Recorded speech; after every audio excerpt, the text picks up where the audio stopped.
And we are back. Welcome back to your favorite weekly Hawks Hoopcast. I go by Lou Starsky, and the Hawks end the season on a down note, losing to the Miami Heat in the first round, pretty much in an inexcusable fashion. But we'll get into that. And we really saw no progression this year from the Hawks, so we'll talk a little bit about that. And it really sets up potentially kind of an interesting and very crazy offseason. Probably one of the craziest ones that we've had in a little while. So we'll definitely talk about that, and we are going to be here for it. The Hawks leave us with more questions than answers, but we will try to fill in the gaps. Not going to hold you too much today. I'm going to just bring the guys in. I might be chopping up a little bit.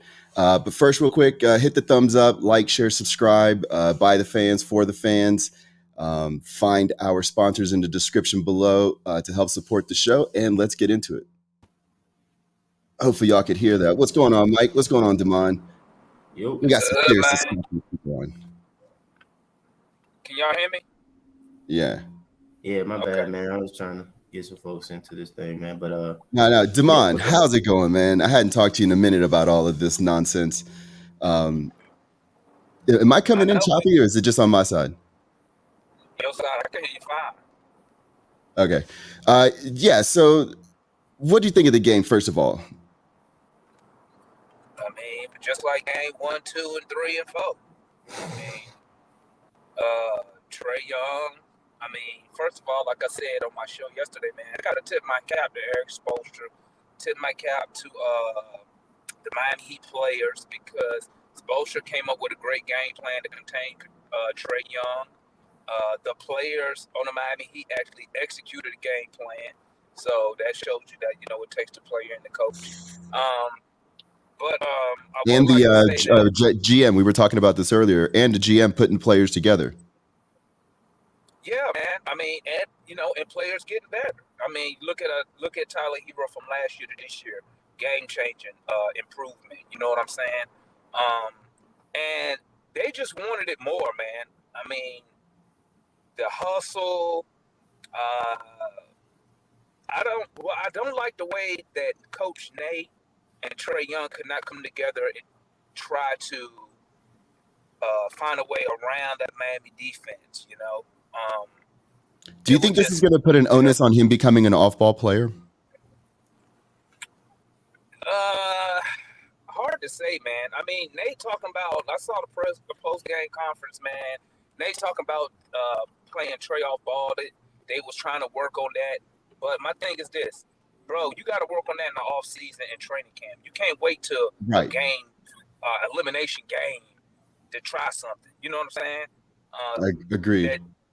That you probably should have been doing all year. So that's a knock on Nate and a knock on Trae, because to me, Trae and Nate go together. You know what I'm saying? Mm-hmm. Your star player and your coach. So I mean, man, I was so disappointed, man. I was just about to ask you, were you disappointed that it was a close game and you felt like we could have won if we would have executed, or do you feel that a blowout would have just, made you more upset? I was gonna be upset regardless, because Miami has so much faith. They didn't mind sitting Jimmy Butler. You know what I'm saying? They didn't mind sitting him. So for us to come out there with our full roster, minus Bogey, and we could not. The NBA is funny, man. Basketball is funny, man. We could not score the ball for 3 quarters. Yeah. And then all of a sudden, Dre Hunter starts to go off. It's just weird like that, man. I'm just upset we could not find ways to score the ball. Number 2 offense in the league, and it just showed you, man.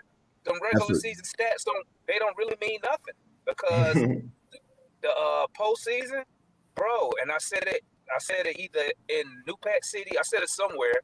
I said we need to play faster. Miami limited our possessions, and we did not speed the game up. And I think speed the game up, 1, give us more possessions like we do it in the regular season, and 2, it don't give Miami time to get a set of defenses. It don't give them time to come blitz Trae Young. It forces Trae to play faster and just make quick decisions. So I mean, it was just a total freaking soup sandwich yesterday, bro. Yeah. What did you think of that explosion by DeAndre Hunter? Do you think that alters how you were feeling going into this offseason, or what? No, it don't change nothing with me, man. You know, the big thing with me is consistency. Like, okay, Drake. I mean, it's not like we haven't been saying Drake can't get buckets. You know, he can score the ball, but what happened? Personally, he just got hot because he was them same shots he was missing game 1, 2, and 3. Mm-hmm. He got a little warm in game 4. You know, then he got hot at the end of game 5. I mean, bro, you got to be consistent. Isn't that the difference between? That's one of the difference between role players and star players. Stars gonna give you 25 every night, not 25 one night, 9 the next night, 16 one night. You know what I'm saying? Mm-hmm. But I'm still not giving Dre an extension. He got two things to show me, man. If I'm the general manager, he needs to show me he can score the ball consistently. He need to add something to his game, and I need to see can he give me 70, maybe 65, 70 games in a regular season. Gosh. The way they've played, like they were in quicksand, like their decision making, like it's kind of was the perfect culmination of how the season went, though. Like not winning in Detroit when they had to, just the that one thing that I felt that they had last year, they had none of it this year throughout the whole year. We played with no sense of urgency. We played with no desperation. Right. I thought I'm gonna keep it real. I was like, you know what? We're gonna get this game, and we'll probably lose game 6. Which okay, but I thought we was gonna come out and play desperate. I still didn't see enough players getting on the floor after loose balls. Right. I still didn't see that second energy that Miami was giving. And one thing that really showed me how dedicated that Miami is, not just Spoelstra being a good coach and making a good game plan, but how the players on the team want to win by doing the extra stuff. Like they could collapse the defense and still come out and get on the perimeter. For us, you collapse the defense and we turn around and look at you shoot the 3. Well, no. What happens is we have too many people going out to the shooter, or we don't have enough people going out to the shooter. There's miscommunication. They don't have that. They ran like a well-oiled machine. Now, do you think we win if Bogey plays? Go ahead. I think we might have won. We might have won that game if Bogey plays without Jimmy Butler. But I mean, man, fool's gold. Listen, fool's gold, bro. I mean, we was gonna lose to Miami sooner or later, bro. It was just a matter of when, because Miami, they players play too hard for us. We don't play hard enough to beat a team like Miami like that. Right. You know what I'm saying? And the fun fact is, Leroy posted in the group the last time we played Miami without Jimmy Butler, they beat our ass then. Yep. So I mean, I don't know, man. We need more effort, bro. We need more effort, man. Yeah, for sure. What about you, Mike? What did you see from that game? That leads you into the offseason. Are you feeling positive? Are you feeling negative? What's your overall vibe?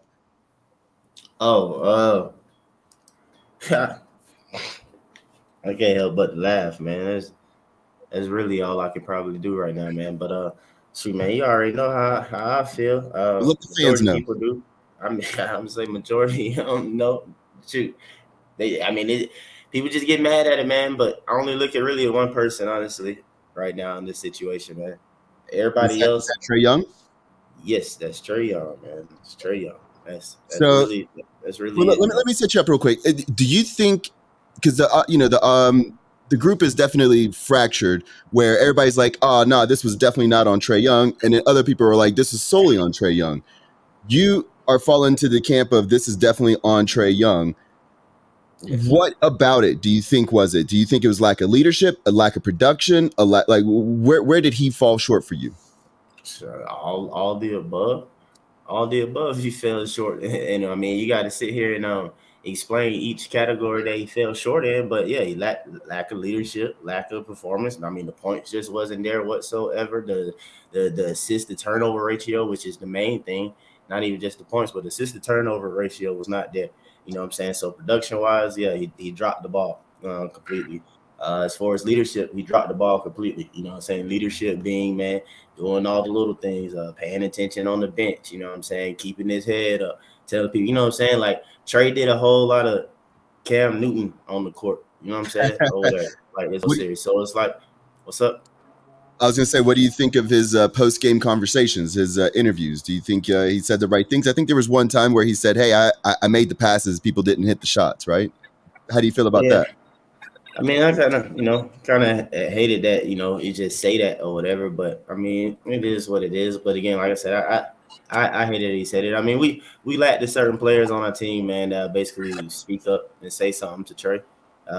Because me personally, I mean, I just personally feel like you can't as a player, really in any sport, if you're not completely, even though people, I don't know why they think this, but in basketball, it's not the case. You can't not do your job and then try and, like, you know what I'm saying, basically hold other people accountable or throw them under the bus. You know what I'm saying? So even when they try and compare them to other greats like a Kobe or MJ, say these folks did it, like, no, but these folks also too, what they said and get mad at somebody for not doing, they did it. You know what I'm saying? It's not Right. just looking at somebody like, oh, you need to step it up on D. Like, no, they literally doing that they self, giving it, they all giving all the effort and everything like that. You know what I'm saying? And when you not doing that or whatever, that's when they getting in you about it. So yeah, Trey dropped the ball as far as like leadership setting that tone. Because even when you're talking about the Heat, I mean, yeah, you can say it's set from above, it's set from history, it's set from championship culture. It's also set from the best players being Jimmy Butler and Kyle Lowry. Even though they not playing, they are different, you know what I'm saying, types of players. They the type that will contact, you know what I'm saying? They won't contact in a different way than, Trey, or, you know what I'm saying? They'll play physical, they'll play defense, they'll do the little things. And so that trickles down to the rest of the team. It's the bar is set to where if you're going to play, you definitely have to do what they do. You know what I'm saying? With the Hawks or whatever, you know what I'm saying? Right. Defensive wise, it's hard to hold anybody fully accountable when, like I said, the quote unquote star and the best player or whatnot, the bar is very low. Jamaal. Hey, Luke. Yeah. Let me ask something too, man. That comment that Trey made, like Mike said, man, like, that's like a quarterback saying, I'm throwing to the receivers, but they dropping the ball. You can't throw your teammates under the bus, bro. Right. Like, you discussed that in a locker room. But and then another thing, like Mike said, man, bro, you can't call me out, bro, and you 3 for 10 from the field. And 3 for 11 from the field. You 3 for 10 from 3-point line. You can't call me out, and you had you'd made two field goals and got 5 turnovers. So that looked bad, man. And as a leader, you cannot do that. If you got Trey, should have been up there. You know what he should have said, guys? He should have been, you know what? We was terrible tonight, especially me. I was terrible. We gonna come back. We gonna play better. That's all you gotta say, man, and keep it moving. Done. You're done.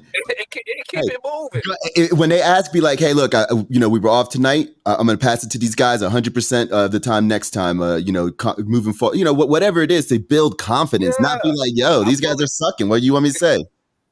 Yeah, because somebody should. Because I wish I was the reporter. I'd have been like, well, you was 3 for 11 and 3 for 10 from, and you was 3 for 10 from the 3-point line. So what you got to say about you not making shots? Well, I had double teams. Now, I get it. I think probably the most frustrating part, and I'm going to say my little piece on Trae Young, because like I think Trae Young is a phenomenal player. He's a phenomenal closer, and he brings something tangible to the table. And we as an organization have to build around that, period. That's how I feel about it moving forward. Now, this year, I was very disappointed in Trae Young's leadership, his interviewing, his post games. What he said was never appropriate. His mindset was never on grind. I don't. That is something culturally that needs to happen, whether it's to bring in the type of veterans that won't let him get away with that type of shit now and early, or whatever. But this is not necessarily a Trae physically or mentally can't accomplish what needs to be accomplished. You know what I'm saying? Like he has it. He has it. Now we have to build pieces around it. You know what? Or like what Mike said, get a real veteran in there. So when he says something like that, the vet be right there in the locker room In his face. like, bro, what are you talking about? You just threw the whole team under the bus, bro. That's not a good look. You know, Yeah. they're supposed to have some type of media training, but whatever, man. Who cares? It's water in the bridge now. So He wasn't in college long enough, man. That's why a lot of these players, man, like as far as like the actual love of basketball and stuff like that, and being played correctly, it's like, yeah, bro, college really fall on, man. They need to be there for like 3-4 years. It need to be like football or whatnot, so they can understand. Because that's why that's the disconnect. You know what I'm saying? I agree with folks when they get on Nate or whatever. Like me and Lou was talking about it briefly. Like, okay, maybe that's the disconnect, because I'm telling you, like, maybe I'm not even old as Nate, but I'm telling you, man, as a professional, I'm not coaching that stuff, man. I don't feel like I should have to. Like y'all people get mad talking about why you ain't call it. He called time out, like he said, he just called a timeout. It's only 2 minutes just happened. He said he went over it before game. He went over about it again in press, and then talk again. Fundamental things in basketball is a 2-3 zone, a press. You know what I'm saying? Certain things, traps.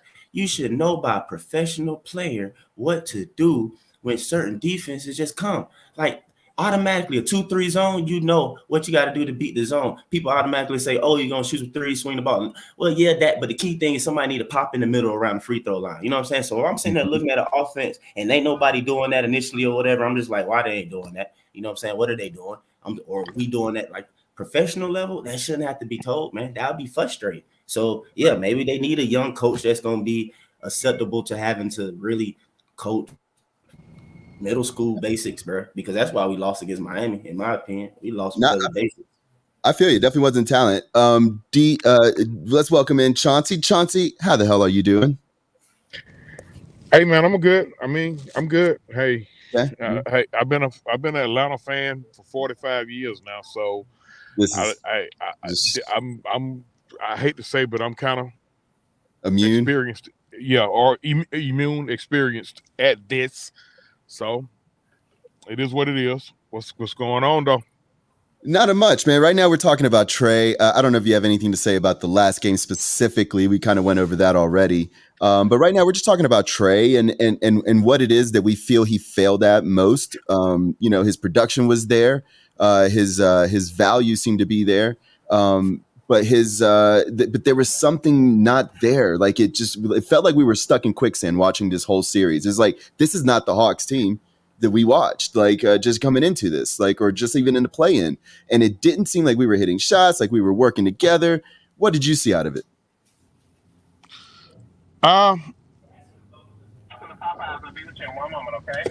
Okay, all right, thank you.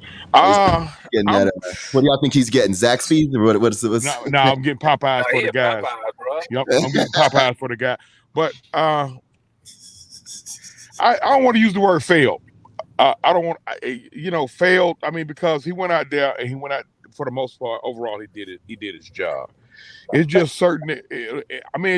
I think I just gotta kind of like go with what y'all been saying, man. We need some veteran presence around him. What concerned me, and I talked about it earlier. On my yeah. Hold what you got, man. Yeah. I'm gonna come back to that. Let me ask something. Yeah, for sure. Let me ask something real quick. When you speak about the game, man, I'm gonna tell you. To me, you know what it looked like, bro? Like that third quarter, man. It looked like Trey Young, man. It looked like he was just like, bro, on the court. It looked like he didn't know what to do. Like when he would bring the ball down, he didn't bring it down with confidence. It looked like he brought the ball down and was like, I have no idea how to get past these dudes. What should I do? But let me add this before I leave. I'm going to give Trey credit on one thing, and I wish he would have done this all season. And it's too bad it took to the fourth quarter for him to figure it out. When Dre Hunter got hot, man, it was one possession when he passed the ball to Dre. He didn't waste no time. He passed it to Dre, and he waved his hand to Dre like, hey, go make it happen. I don't know if y'all caught that. He was like, go ahead. Yeah. Where was that the whole season? Encouraging your teammates to make it happen. Now, Where is this? I want to ask you this because this was brought up. Somebody said that he mentally quit. Do you think he mentally quit? So that was the sign. That was the sign of Trey quitting. When he sat there, when he gave Dre the ball, said, "Go ahead." He was like, "I quit." Yeah, you didn't say. Y'all know what I'm talking about? He was like, he passed Dre the ball at the 3-point line, and he waved his hand like, "Go ahead, man." And I'm like, where was this at the whole season? But yeah, I think he quit, bro, mentally, because he couldn't figure it out. And you know what? Man, At the end of the series, it wouldn't have bothered me for him to say something like that. Like, you know what? I tip my cap to the Miami Yeah. defense. I got to go back to the drawing board. They threw some stuff at me I ain't seen in a minute. I'm going to go back to the drawing board, but they played good defense. But I'll be prepared next time. Boom. You know what I'm saying? Now you need to But, be bro, his he looked PR like person. But what do you I mean, think of this person here? He says that I still want to hear Trey answer for Trey because I ain't heard it. Do you think Trey's not accountable enough? Betsy, shout out Betsy. I think he got one of them like God complexes. Like he's scared. Not I don't want to say God complex like he think he better, but I think he's scared to admit a weakness in public. You know what I'm saying? I'm sure his dad probably say something to him, or he probably talked to his dad on some some personal stuff. But I think like he's like, you know what? I don't want to admit nothing in public because I don't want to show my hand or show people I have a weakness. You know what I'm saying? I used to be like that when I was young. You know what I'm saying? I used to do stuff like that. And, that's just a sign of maturity. When you can say, you know what? This is where I'm weak at. This is where I lack at. I need to work on this.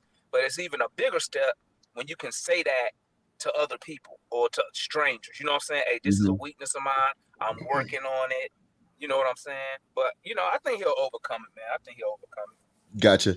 And I want to talk to you specifically about offseason, but I think I'm going to move that to next week. So I'm just going to ask you in general, do you think it's going to be the offseason that the fans expect, where it's just going to be a lot of moving, a lot of shaking, a lot of construction? Or do you think it's going to be a pretty much a nothing burger and we're going to go in with pretty much the same team and maybe Jalen Johnson plays a little more? It's going to be a nothing burger. We don't have no money, bro. Trey Hunter, Capella, Collins, who am I forgetting? Bogey, bro. They like $145 million off the rip. Now and throwing Gallo, but I think they can do something with Gallo contract though. I forgot, but somebody coming off. You got people that are gonna be free agent. The only free agent we got, let's see, you're gonna have TLC gonna be a free agent, I think. Dang is definitely a free agent. DeLon Wright is unrestricted free agent, and we're only gonna have I think they said we're gonna have the mid-level exception, which is between $6 to $10 million. So I mean, if you're gonna try to keep a DeLon Wright, he might take up all that. I think the only way we can get better is players get in the lab in the off season. Nate got to work on his coaching, situational awareness, and we're gonna have to make some trades to get some more talent. Gonna have to listen, man. Yeah, I mean, y'all. I mean, no, I feel you, man. They're gonna have to trade everybody and stuff like that, though. But yeah, like I said, bro, I wish we had some film and stuff like that, bro. Because right now, the way I feel after watching that series, bro, it don't matter what you do. Because if I'm on the other team and Trae Young is on the floor, man, we scoring every single time down the court, man. Are we at a place as a franchise where we'll be able to go and target specific players like the PJ Tuckers and the who's that kid in Milwaukee? PJ Tucker. You can't target PJ Tucker. You can't target No. I'm talking about like target players like PJ Tucker. Identify them and then bring those type of players onto our roster. Do you think we will at least do that this season?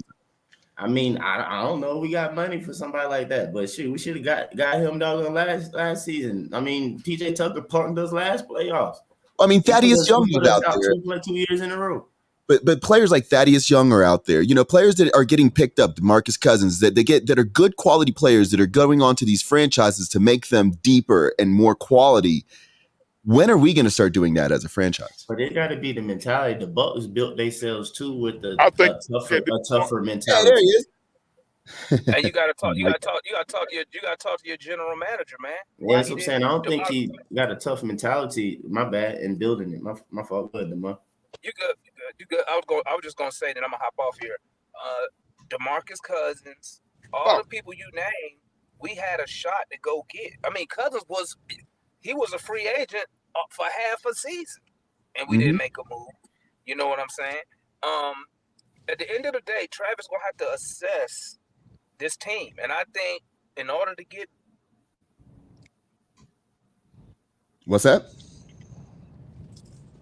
I don't know. He's still there, but he's saying but yeah, Travis got to he got to build the team with a tougher mindset and mentality. I hope he start doing that. But the teams that we try and compare to or whatever, that's from like the top or whatever. You can tell that's the game plan.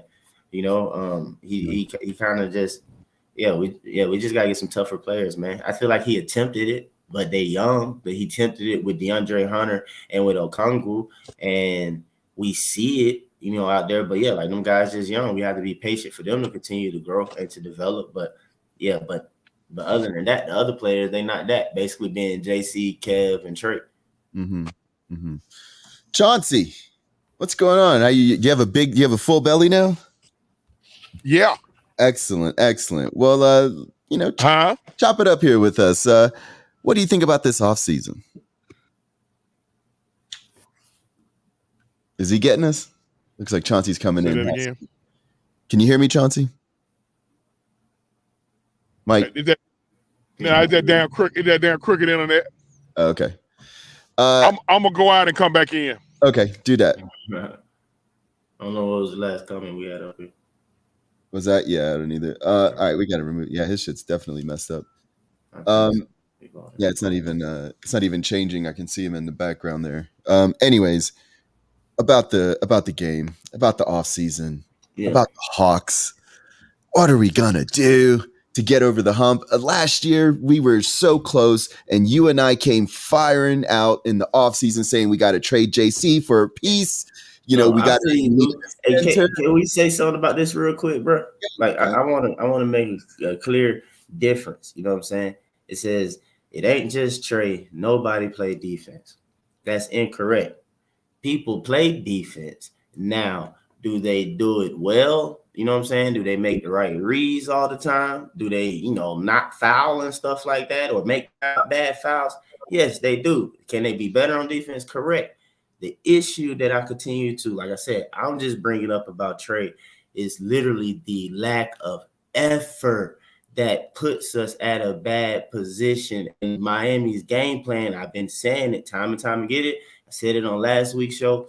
Miami was all the screens. When they screened their man, it was Trey, man, that was setting the screen. When they set screens off the ball, it was Trey, man, doing it. They added even on top of the fact that they knew Trey wasn't necessarily a good defender. So when he did that, on top of, like I said, just being Olay, letting people go by on one-on-one a lot of times, the screen, it definitely was like that. They just could turn the corner and attack that, and just basic sports, whatever, everybody got to rotate.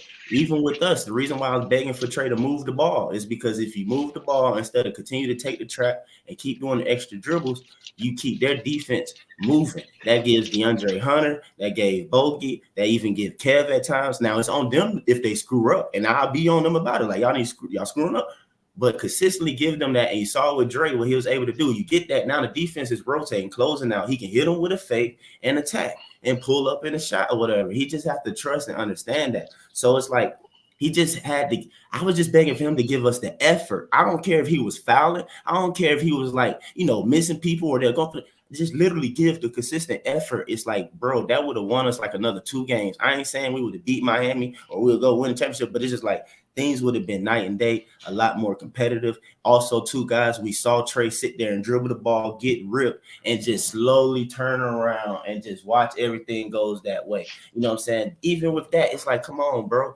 Like, try. Like, just try for us. I just want you to try. That's what got me so, like, out of my mind or whatever. And, yes, he is the star.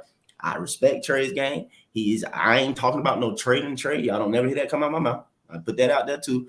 You know what I'm saying? I just want, like I said, the man to try on that end of the floor for us consistently. Just keep trying, bro. Just keep trying. And that would just change so much for us. You know what I'm saying? But like I said, I agree. Other players need to be better at their defense. But we all basically what I'm saying is that on top of us having, like y'all saying, weak defenders, we're making them have to help somebody consistently. That's even worse.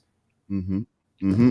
Shout out to the Philippines real quick. And then Eddie, what do you have to say about that? Because I know you are a strong trade proponent, and you think that the Atlanta fan base is being Judas like by stabbing this man in the back when he's gotten us so far. Take it away.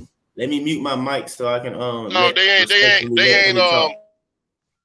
ain't being Judas by stabbing them in the back because they just don't know. If they don't fucking know, they just don't know. You know what I'm saying? A lot of time when you looking at basketball, you're looking at it from a perspective of your experience from the game and in your lifetime. You know what I'm saying? A lot of people ain't had a lot of experience besides just sitting there looking at it from, you know what I'm saying, from home on the couch. You ain't never played it and never went through the rigors of practicing all year, going through the summers. You know what I'm saying? Actually being involved in the game. So when you're seeing a lot of these people acting, coming from an emotional perspective, they coming from a perspective of a dude sitting there playing on 2K. It's getting mad because your team losing on 2K and you can't do shit about it. Mm-hmm. They don't really understand and have a intimate relationship with basketball. So whenever they harping on one player, trade. Come on, man. We talking about a game with 5 motherfuckers out there on the court. Now, if you're gonna have a real perspective on the game, you gotta talk with everybody involved in the beginning and center in what you got going on, because don't nothing happen without the whole 5. Everybody is a collective on the basketball court. Mm-hmm. Now, like I was telling Steven. Steven was like, and he was sounding like my man, like Mike. He was saying that Trey don't do nothing on the offense. At least try on defense. Now, a couple games ago, whenever Strus got the ball, they threw the ball in the inbound. Strus got the ball. Turned around. Who was there waiting for him to get a charge on the inbound? That was Trey.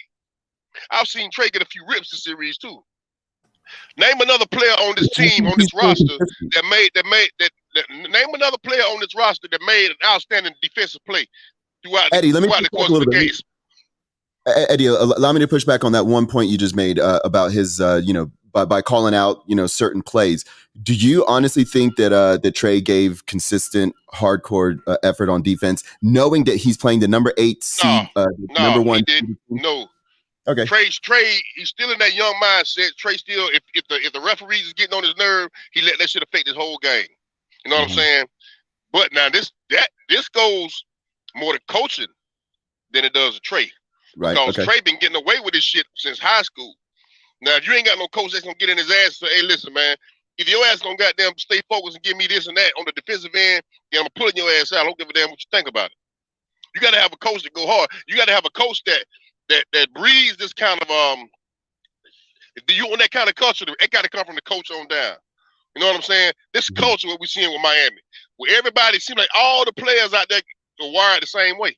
Everybody hard nosed, everybody play defense the same way. I don't give a damn if you're a star or not. You still go out and you play the same way all the time.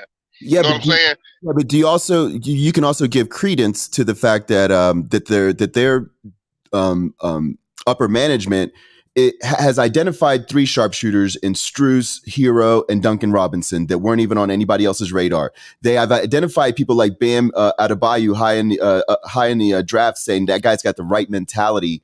And then we come out and hear that Bam's out there, pressing Draymond Green on how to watch film. Like that's the type of players that they are finding, and that's the type of players that they are creating. So how much of this now goes into, hey, what is Nate and Travis's relationship? That's what I want to know, because it felt like there was. I questioned that the whole time. I questioned that early in the year because whenever we all had questions about how the rookies was being used early in the year. And then when I think it was one game that JJ got in the game, had a pretty good game. Trey came out after the interview, said I want him to play more because he adds something to the offense that we ain't already got. You know what I'm saying? And then like a couple of days before that, the guys on 92.9 the game was asking Travis, like, why aren't they being used? What's the problem? Trav just straight up said, I don't know. Right. I don't know. Now, when you got a GM saying that about his coach, they're supposed to be on one accord all the time. Right. If the GM and the coach don't want to call, they don't know what the plan is going forward, that's a problem. That's why I think Nate ain't gonna be here long. Because that shit never happen. They should they should be like each other's best friends, know what each other thinking. They should finish each other's sentences. And if Trav let them know what Nate's strategy is, or they should have had all this. They should have talked about this before the draft happened. If we draft these players, what's the plan with these guys? You know what I'm saying? But nobody know what Nate's rhyme or reason is when it comes to his rotations. We don't know, you know what I'm saying, why he does the things he does. We don't know all these fucking runs we just had in these last 2 games. Him not stopping the momentum and calling timeout is the reason why we lost both of those games. So I'm going to go ahead and put it out the flag. You didn't give the players a chance to recover from, you know what I'm saying, from the shock of those situations. And it happens every time at the same spot. I'll give you this, that basketball is such an interesting game that that when things start clicking, a lot of things start clicking. And the timeout is to stop that. It's to stop the random momentum. Momentum is the strongest force in basketball. And it seems like whenever a team get it, it affects. It seems like whenever a team get momentum, everybody on the floor goes in. Everybody on the floor on that team goes into the zone at the same time. Question, Eddie. Then how do teams get momentum? So, it's no rhyme or reason to it. You know what I'm saying? You just know it when you see it. You know it whenever you see it happen. It happened to us on plenty of times. Whenever we came, matter of fact, whenever we came back and won that game the other night, we got momentum and we didn't relinquish it. You know what I'm saying? It's just a play. It could be a play that happened. It could be an and one that happened. It could be a 3-pointer that happen. It could be anything that happen, man. That can spark that. There you go. No, that's what I was looking for. You know what I'm saying? You're right. It's about momentum, but momentum can, in a sense, in the sport, can be controlled and can happen in a sense or whatever. You know what I'm saying? And yes, to the point where a team got to go get and make their momentum happen. But we, a lot of times as a team, and again, that's why I be kind of getting upset with Trey, is that he has to grow and understand that we give teams momentum. And sometimes he killed our momentum with the early or deep advised off the dribble, you know what I'm saying, taking a deep 3 or one play. I remember in the first quarter in Atlanta, I think it was game 3, where we on a break and we got the momentum. He trying to do a pass to double low between the legs, bounce pass. And it was like, no, Trey, do the basic pass. You want to secure that or whatever. You know what I'm saying? I just want him to continue to get better at that, because at that moment, like you're saying, the run happened. Miami. What happened is now they got to steal. Now they got to. Now that play like you talking about happens, the 3 or the dunk, and now the momentum start to change, you know what I'm saying, or whatever. So it's like Trey got to understand, because he does have the ball, he can control everything to a T. He can control the game to a T because he does have the ball, you know what I'm saying, or whatever. And that's just what we need him to continue to grow at and to just understand that, bro. That's all I just say. What you got to understand. Hold on. Let me say something to Mike about what he just said. Okay. What you got to understand about Trey Young is this, and then other stars in the league. Stars are people that do shit their way, and it's flashy, and it works a lot of the time. Sometimes it ain't gonna work. You know what I'm saying? But at the same time, if he was just a basic-ass basketball player, everything was a basic bounce pass, 3-quarter court, everything was a chest pass, everything was just real basic basketball, nobody would come see that shit. If he didn't have the long 3-pointers, don't nobody come see that shit. Ain't nobody coming to see nobody that's a basic ass basketball player. They want to see flash. They want to see spectacular. They want to see something that's abnormal, something that you won't see at the local basketball court. Yeah, but that's taken away from somebody like Memphis Grizzlies, who nobody went out there to see them. You know, they weren't flashing on anybody this season, but they won a shit ton of games by playing hard defense. Now, they ain't coming to see Ja. They coming to see Ja. They ain't coming to see them other guys. Hey, he didn't see Ja. But everybody wants to win the championship. Hold on real quick, guys. I want to say hey to Clifton Crowley. Yeah. I think this is his first time on the show. What is going on, my man? Hey, what's up? What's up? A quick example, but yeah, let him talk. I mean, real quick. The answer to that, my example, because like I said, one of my favorite players. I gotta say it real quick because it's on me. But one of my favorite players watching those was Jason Williams. Used to watch him at Florida. You know what I'm saying? Used to love him at Sacramento and stuff like that. Him and Rick Adelman kind of clashed or whatnot. They got him out of there for certain reasons, you know what I'm saying? Because, he kind of had the flash, and that's when they wanted Mike Bibby kind of in, and they kind of went further with. But Jason Williams won a championship later in his career. But later in his career, and as Jason Williams developed and stuff like that, he stopped doing certain things or whatever. You know what I'm saying? He just kind of played, but it was still there. I'm not saying don't have the skill and do your stuff. It's just sometimes it's just the time for stuff. You know what I'm saying? That's all it is. Just the security. I'm all for it, but it's just time still for stuff. That's the main thing. But anyway, we let Clifton speak. Man. Yeah, well, what's going on, man? I wanted to kind of bring you in on this conversation. So Dave brings up a point about Bogey. How big did we miss Bogey yesterday? And are his knee injuries starting to concern you moving forward? I think Bogey we missed, quite a bit. We missed his energy, his spark off the bench. Sometimes he actually leads the spark that turns the tide in the game. So, yeah, we missed him, but I mean, we had Hunter, and Hunter was doing what Bogey usually does, and we just didn't get anything out of Trey. What do you make of that? What do you make out of that DeAndre Hunter performance? It's the guy I saw during the NCAA tournaments. Yeah, like if you follow Hunter's career, even in college, he'd be quiet. He would disappear. But then when the biggest moments, he'd get out there and be unstoppable, and he'd win you a title. So I'm not surprised that you will see he acquiesces a lot, because I think it was Jerome was on that team. Who else was on that? A couple of guys on the team that was in the league now. Yeah. And he would defer to them oftentimes in scoring, because UVA's offense required a lot of ball movement and was strict, hardcore defense and ball movement. But when it was crunch time, Hunter would just take over, and he would be unstoppable. I mean, during the tournament, during the championship game, he just unloaded. Yeah, I mean, a lot in the championship game. That's what I saw out of him last night. That bogus call that got him out the game kind of just ended it for us. He actually played well all series. I think game one, he was 6 for 8. We just stopped going to him. That was just like, what is this? Can I ask you this? Because I saw many box scores with him only having one of those things filled out. Is that enough from a DeAndre Hunter for him to just have 18 points and no rebounds, no assists, absolutely no not. steals, no nothing? Not from a backup player. No, you got to have something. He got to be involved in that. You know what I'm saying? He got to be involved in pretty much all facets of the game. Yeah, if you're going to be consistently that guy, Now, last night, I'm going to give him his props. From last night. He looked like the type of player that we could take if he can continue doing this. You know what I'm saying? If we can give him the ball, feed him the ball, and let him come down and like run the offense, and he can do this shit night in and night out. We don't really have to go out and get a secondary score, because he could be that guy if we can just unleash him and let him play that role.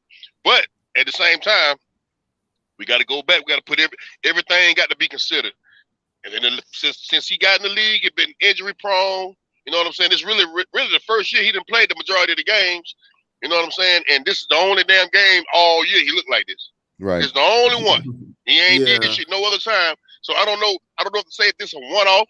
I don't know if to say if this not like, but I'm like y'all. I seen him do that shit in Virginia too now. So I know it's in there. And he got the package. He got the profile.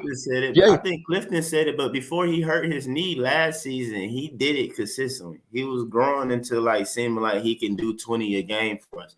If we all recall off-season, what he was doing, and then he hurt his knee, and then he came back, and then it's like we didn't know what was happening. He kept going in and out. And he had off-season stuff, and then we see how this season went with injuries. But I agree with you, Eddie. Like, they probably been injuries, but it's like if somehow he can be consistently healthy and be able to just stay there and work stuff like that, I think that's what we'll have and what we'll get. I mean, prior to his knee injury, he was our best player. Like, he was defending and scoring. He was our best player. Right. And hopefully that a good, healthy offseason, he'll come into doing that again. I mean, we have to think there are a lot of, I don't know what it is in the water, but there are a lot of players that are in the NBA that get injured a lot. And, they'll get injured, then they'll come back and they'll win a title, and they'll be injured again like Anthony Davis. So it's like, we do need a consistency, and that's true for Collins too. Collins hasn't played a full year yet. I'm ready to see Collins go, but that's on me. Let's talk about this offseason, because I want us to go out and get a center that can play offense and do post moves and play defense and protect the rim. And I want that guy to be DeAndre Ayton. I want us to throw the bag at DeAndre Ayton. We don't have the money, bro. What's that? We don't have the money. I think if we can get rid of Gallo and Clint, that should be some money. Phoenix not going to go for that, man. They building their offense. They're building their team around him. No, they're not building their team around DeAndre Hunter. Around Ayton. They got Mikal Bridges. They got CP3. They got big team. Booker. But he's their anchor. So you think they're going to You think they're going to match everything that somebody does? If they want him, they would have paid him this offseason. They didn't pay him. Let him That's play what Hunter, yeah. He got to step up though. But I mean, they're going to match him. I think they're going to play him, and they got the rights. What do you think, Mike? I know. Yeah, I What do mean, you He's a free agent now, right? After the season, he's a free agent. No, he's restricted. Yeah, he's restricted. He's restricted though. He's restricted. Yeah. So that's what I'm saying. You're going to have to overpay for DeAndre Ayton, but I'm saying throw him the max extension and see what we can do. No, we ain't gonna be able to do that, man. Yeah, we ain't gonna be able to do that, man. I can't even call it, man. The main thing I say we need to is really like mentality, really. Like I feel it starts with first and foremost. Like I don't even care the position of who we bringing in. You know what I'm saying? Like first and foremost, their mentality got to be the complete opposite of trades, really. Like I have to agree with Mike. More than runs, I guess. Like the first thing we need to do is get tough, and we don't have toughness. We don't have grit. Whether it be Jose Alvarado, whether it be Marcus Smart, whether it be Jalen Brunson. I mean, a guy that gets in the dirt. You can't put another 6-foot guy in the backcourt. We were talking about mentality. We were talking about mentality. We were talking about mentality. A mentality. But your mentality ain't gonna. It's not gonna make you a better defender whenever you ain't 6 foot tall. We're not in the backcourt starting. We're not saying Jalen Brunson's the. It ain't gonna work. Again, I have to disagree because I say Jose Alvarado, who doesn't even have a great offense, but he hustles, and he made himself Georgia Tech his rookie season from his rookie season undrafted into being on the team, starting there. Love him in New Orleans too. It's just basically your grind, your hustle, your want to. And, Trey has the talent to do that. He can be a disruptor. He can be an irritant. I think so. I saw him play the pass lanes in this series. In this series, I saw him be pretty good in the pass lanes. I posted it before. Trey got to study defenses. He got to study offenses. He got to study the guys that do that get in the grind and do the dirt.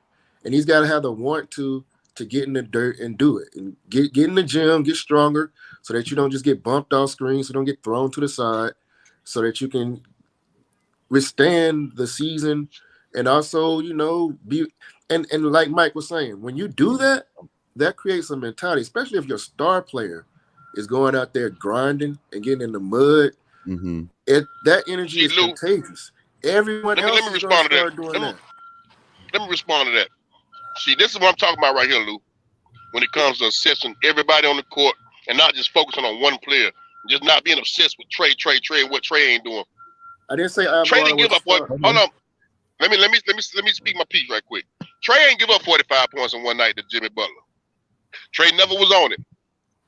Trey ain't have a damn thing to do with that man going off on us, and that man consistently had a good game until he took the game off. And then when Oladipo came in, he went off too. Trey wasn't on neither one of them guys. You know what I'm saying? But and neither one of them guys. Hold on. And neither one of the dudes. And they ain't. Those guys ain't causing double teams. They ain't making them trap you. They ain't forcing the defense to do certain shit to stop you. Trey is the only one with influence over the other team. Now, the motherfuckers that ain't causing all that ruckus to the defense and giving up 45 is the problem. Trey ain't the problem on defense. It's the ones giving up 45 points in one game. Trey might not. Hold on. Yeah. Trey might not have gave up 45 points the whole damn series to another defender. He was on PJ Tucker. Yeah. Hold on. He was on PJ Tucker the whole time. See, when you start talking basketball, you got to start talking about everything involved. Who's the most effective on us? We didn't play man offensively. Defense. Hold on. The majority of the time we were playing man defense.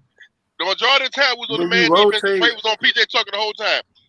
Who was the person on Miami team who was the most effective against us on offense consistently? And it wasn't Trey's man. Well, you pause. Ain't no bro.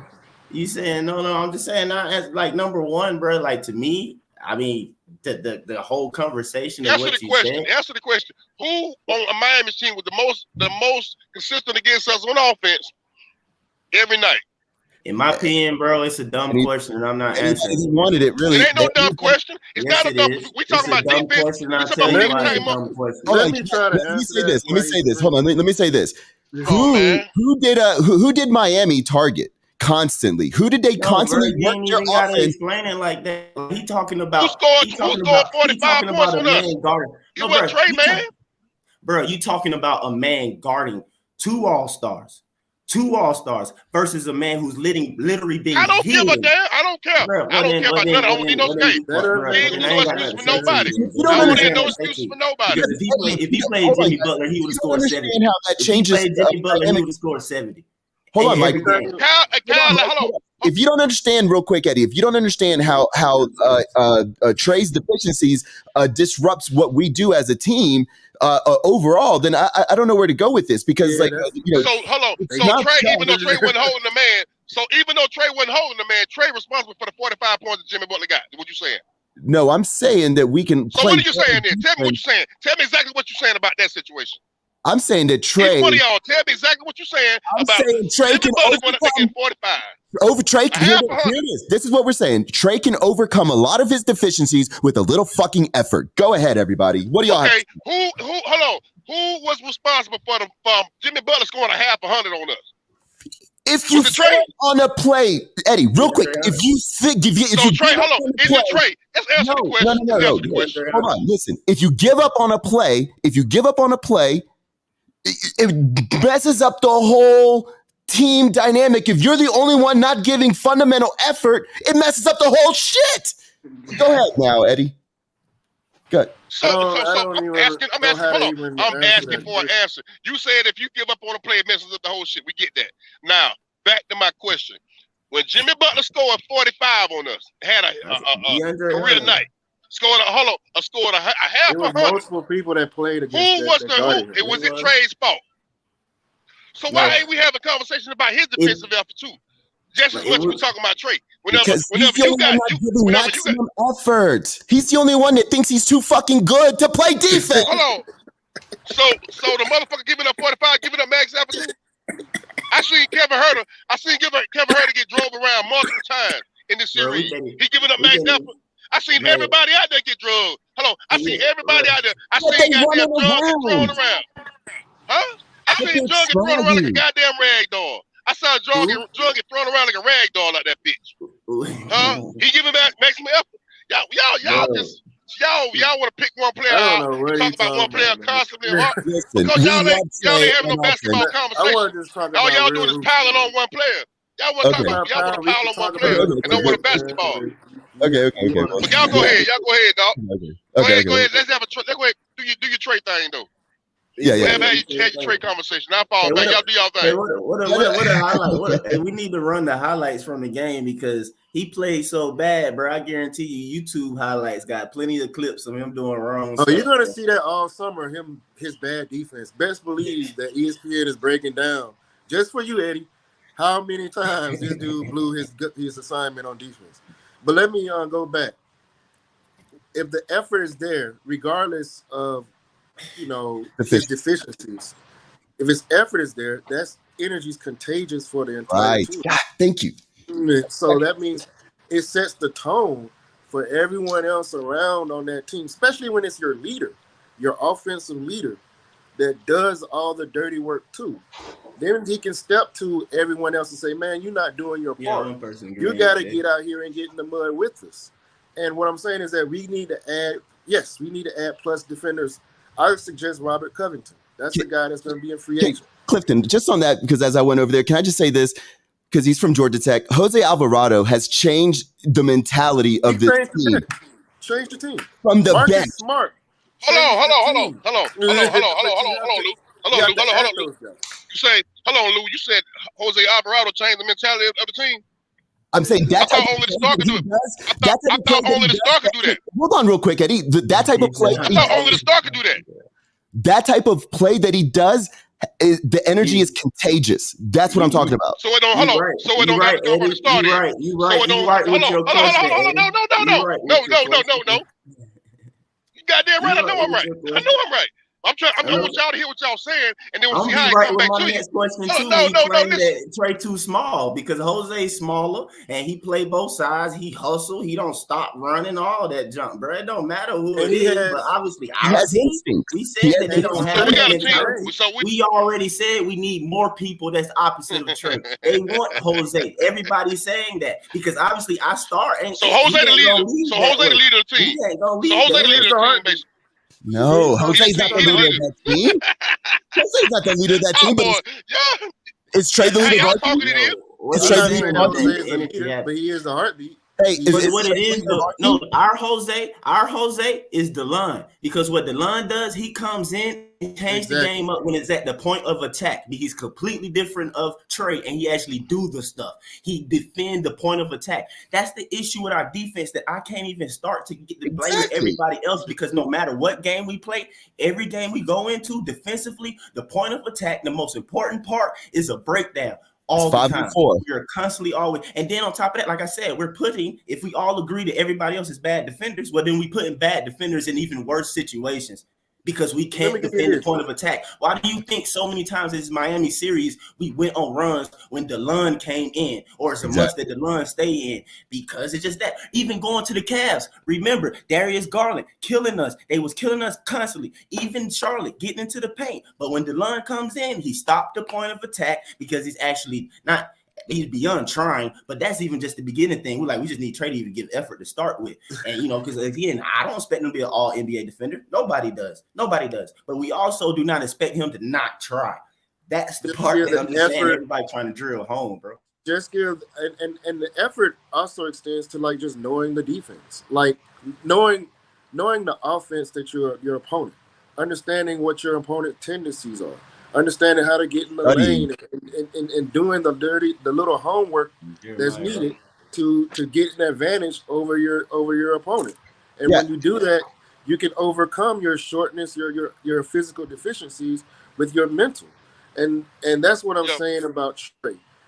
That's what I would love to see from him. He needs to really just grow 5 more inches in the offseason and just learn how to read the playbook and as long as all Trey has to do, Trey has to come back with a whole new mentality, and I know he's got a $207 million contract, but he needs to become another person. You know what I'm saying? Because I don't know who the other person was that helped him get that $207 million contract, but he needs to become another person because this other person ain't working out. Because he had a bad series and all the other stuff that he did before that is really is all the he led us to a 9th place season and a mediocre season. So I don't want to hear that bullshit. Terrible. All that shit he done. He led us to a mediocre season in the record and a 9th place finish. One and thing us about getting a gentleman's sweep by Miami. The record That's books what Trey don't led fucking us, and that's the what he's going record to books don't continue to goddamn lie. until he decides to give us a fucking chance on defense. Blah. Hold on, Mike. You won't hype. Let him get his emotions off. Let him get his emotions off. As opposed to actually having wins. I want wins. I want championships. I want parades down Peachtree. I want somebody that's going to take over and say, I own this team, not just offense, not for the glitter and the hype, crying in a for minute. the defense. I want defense too. Because defense wins titles. And if you try, you're going to get that type of energy. Yes, we need a Robert Covington. I said Robert Covington needs to come to this team. I even said Dante DiVincenzo because y'all remember that good defensive game that Steph Curry had? Remember that good defensive game Steph Curry had? Yes. He's an A1 defender. Goddamn lie. And he goddamn lie. Lanes. He fucking you a lie. He's in the league 9 years and just started playing defense. But he tries. It's not like he doesn't try. Whenever Trey get it, hold on. When the man throw the ball in bounds and Trey get the charge, how the hell you do that without trying? Man, you naming one motherfucking play, bro. That's all it damn take me to that's all it take me to show him. That's all it take. You say he trying. Hold on. You say he ain't trying. I say he is. All it takes one play for me to show that he is. For me to debunk that lie that you telling. Hold on, guys. Take us one play. Hold on. I asked you earlier. Debunk that lie that you telling. All it takes is one play. Eddie, listen, I asked you earlier, were you satisfied with the consistency of effort from Trey? And you said no so fast because you understood that he can do better. No, but And not, I I'm understand not I satisfied understand what with you're none of doing them. right now. I'm not satisfied And with nobody on the team when it comes to that. listen, okay, I Mike understand. is a good defender.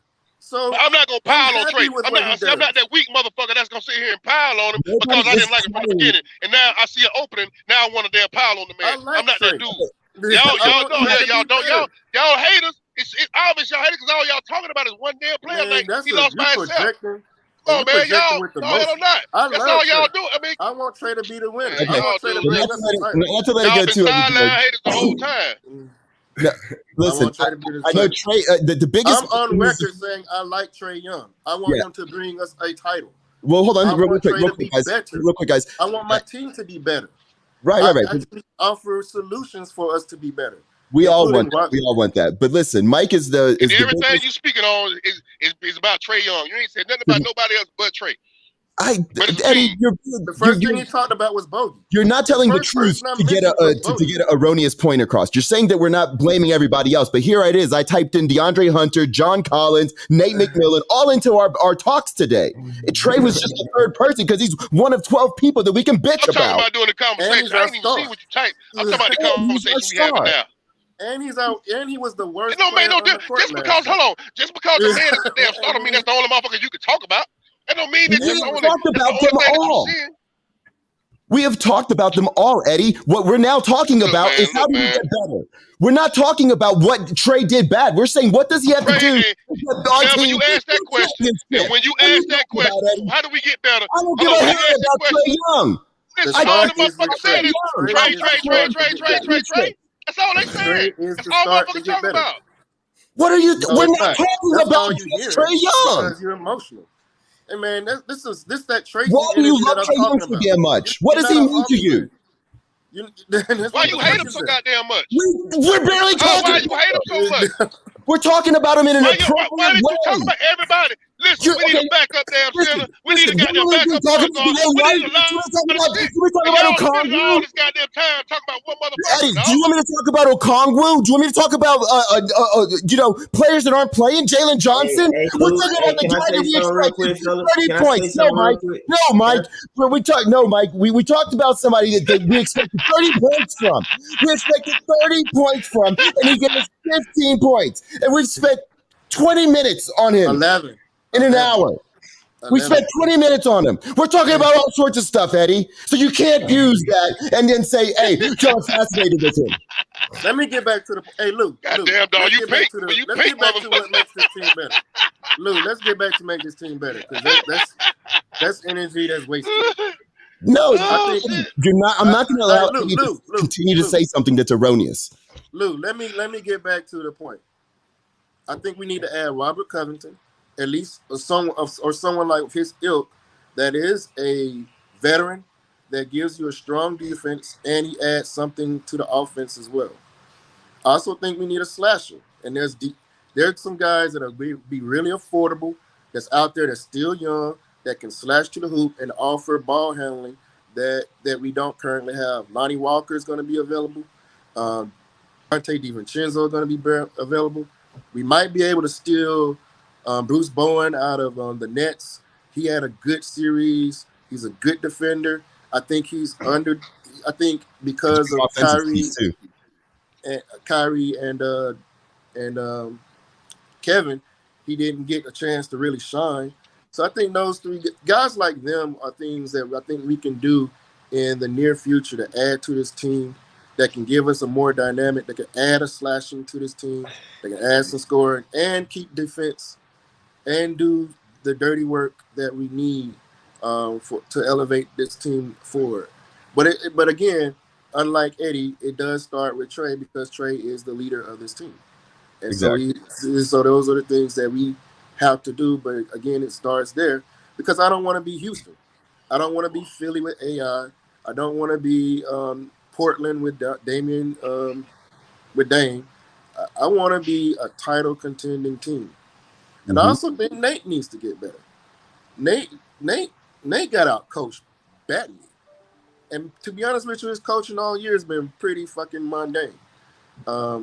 the adjustment's been slow. He's not following the analytics when it comes to who's on the court that are better pairings. Like Bogey and Herder pairing was really excellent all year, but we didn't see that enough. Well, We didn't see. last week we talked about, we were like, okay, why wasn't DeLone Wright in the fourth quarter when he had such an impact in the second and third quarter? And then he did it the next game and we won. And so we He actually does it by Fields, and it's like, dude, we don't necessarily need Fields. He bitched DeLon White at the start of the season. Jeremiah, I'm not even going to go there. Ooh, I thought Ben Simmons would have been a good play here, but seeing how he played out and not even, tried to get on the court today, I think we dodged a bullet, but he benched DeLon White in November, and we're losing. When he brings back DeLon, we start winning again. He played Cam, and Cam had the worst plus minus of anyone on the team before he was traded. So it's like, and then a lot of questionable decision making was going on with coach this year. You didn't play your rookie any, and at the end of the year, you end up needing someone to come in and to be a big, to be someone that could be impactful on the court. And you have two lengthy players that didn't get a chance to shine at all, or get in the game, or get inundated with the team, and Knox and him. Mm-hmm. And it's like, I hear about people always asking for these trades, and I'm like, okay, sure. I want the team to get better. I want to get more dynamic. But first you hear someone say Ben Simmons. Look at him now. First it was James Harden, Bradley Beal, who plays no defense and stays injured, and now it's the guy in Utah. I don't want him. Okay. So now you're going to put two undersized guards on the court at the same time who don't play defense and don't even care to play defense. So how is that going to work? My thing is, like, if KD came here, he would get what he thought he was getting out of Kyrie Irving from Trae Young, and I think they would go on to do pretty well in the postseason because they're both killers. Yes, KD, an opposite player of Trae Young. He's tall. He can play defense. Like, he's a sharpshooter. Like, he could play off ball. Have you ever seen KD run around? Like, he runs around, he catches the ball and shoots immediately. Yeah, I have, but at the same time, like, to explain why KD is seeing what he's seeing, it's like I want people to pay attention that, like, I mean, it's kind of it's good. It's good for the league though, but the NBA is kind of going away from what we have become accustomed to in like the LeBron era, basically. You know what I'm saying? Like, it's kind of going a little bit more, or I mean, yeah, it's more open and in pace or whatever, but it's more of the structured teams, you know what I'm saying, are kind of have assets, not just let me get, these 3 stars that, everybody agrees a star, come together and let's run. Like, people looking at the NBA from 3 years ago, but look at the top of the East right now. Look who's at the top. Those are teams that are rough. Those are teams that are tough-minded, play rough, rugged defense. That's what I'm saying. That's old NBA. I feel and they're actual teams. Like, you put Boston on the court, you got like 5 guys that can score. Yeah, that's what I'm saying. And then they changed the rules too, to where, in a sense, with the foul adjustments and stuff. So, and that benefits a team like Miami. And I feel like Miami, that's another thing too. I think Pat Riley, them or whatever, was smart, and they went and further built their team this offseason, knowing that the rules was going to change, knowing that these type of players would benefit from basically less calls being called certain ways, because that basically going to Kyle Lowry already an all-star. Well, that's going to impact even more the little bull that he do. It makes us mad though, but like, we need players who are going to do that. They'll just run up a player back and get double techs and, steal the momentum and do all that type stuff. You know what I'm saying? Like, I mean, look at Toronto, look at the Bucks, look at Boston. Those teams are built as teams, and they pretty much were built internally.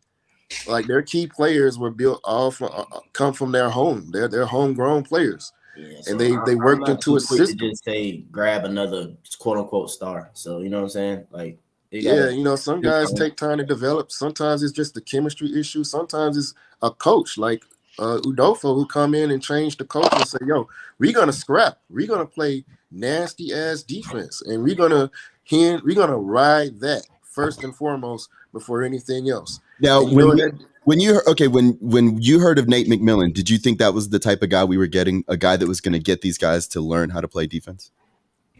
I thought No, that he hadn't Coach, did it before. I thought that ain't LP seen- needed help, and I thought that I had LP. never seen a team. I had never seen a team that Nate coached that was a scrappy defensive team. He had some okay teams. He had a team. I think then he coached Portland before, and then he coached Indiana. Sonics and 96. Yeah, but none of the teams he coached really seemed like they had like a one thing that they did that was like, damn, that whenever Nate coach a team, you know they coming with this, or you know they coming with that. You know what I'm saying? Nate, he's about to me like Doc Rivers is right now. Somebody asked me that if we did fire Nate, would I want him to bring Doc Rivers, and I'm like, after coaching coach so damn long, you know what the fuck they are after a certain period of time. Mm-hmm. It was a reason that Nate was 3-16 in Indiana over that span of time, because of the simple fact he got whooped mentally whenever he was coaching in the playoffs. You know what I'm saying? You don't have a 3-16 record and be able to say anything to anybody when it comes to having prowess in that part of the season. You know what I'm saying? Mm-hmm. So, and then me seeing how he orchestrated this, how he operated this postseason. And let me say something else too about what I noticed this year, coming into this year. After we had that success last year, and then they started talking about that trade rule and that James Harden rule. From the time we came in this year, it seemed like you could tell the NBA had some kind of agenda when it came to trade. And the refs, it's like him and the refs had some kind of like ongoing feud all goddamn year. You know what I'm saying? It was all year long. You know what I'm saying? And I don't know what the hell we got. I don't know. See, that's when you need your coach to step in and have your back and take the bullets for you. You know what I'm saying? Be like, listen, man, I don't know what's going on, but our players are not getting treated fairly on the floor. We're not getting the fouls we're supposed to be getting. We don't want nothing. We don't want nothing. We don't want nothing we ain't supposed to be getting. We just want a fair call game. And Nate, I don't think he ever came out and said no shit about that. You know what I'm saying? It's plenty of time we just talked in the group about, I remember Chauncey, we just talked about the other day about how the Reverend was so fucking one-sided. You know what I'm saying? So anytime you are a team like us that came out of nowhere to do what we did last year, and then you get all this love and admiration from people that the NBA didn't expect you to get it from, but they didn't really want it to happen like that. We had the machine up against us this year. Mm-hmm. You know what I'm saying? Now, I completely agree with that. I can see that some ways, but I think Nate just did a poor job of really standing up for his guys. Hunter would get mugged, and he wouldn't. I think he went in the bat for Hunter one time. Hunter needs to do a better job of stepping out and saying something about that as well. But I just thought Nate really did When Nate came in, I thought he would infuse some experience onto LP, some veteran thoughts, and guide LP a little bit. When he took over, the surprising season that we had left, the momentum that carried, we won more games for Nate in the playoffs than any other team in that one season, and that's telling. And I was curious as to see what adjustments he would make. I don't know if he made any adjustments. I don't even know what we do. Like, what is our identity? I agree. You can see from the game 4. Hold on, you see from game 4 to game 5 that he don't make no adjustments. You know what I'm saying? Those two games shouldn't have looked that close together. You know what I'm saying? Look damn near similar. And how shit happened. Right at the 2-minute mark, we had a 1-point lead. In the other game, we had a 3 or 4-point lead. By the time halftime came, we was down 14 and 15 points in both games. And from the result of the other team doing the exact same goddamn thing, about running traps. You know what I'm saying? And that shit shouldn't have shocked us. After that shit happened to us the first time, he should have beat it in their head in practice. Listen, this shit can't happen no more. You know they gonna do this, ABC. He trying to make it seem like that he told them that.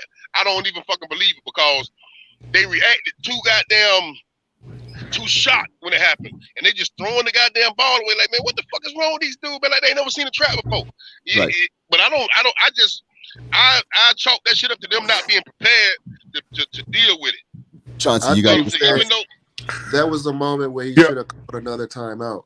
Yeah. Because hell yeah, he should have called the timeout. he got to calm the guys because I think they were a little bit shell-shocked by the court pressure that Miami started to blitz them with.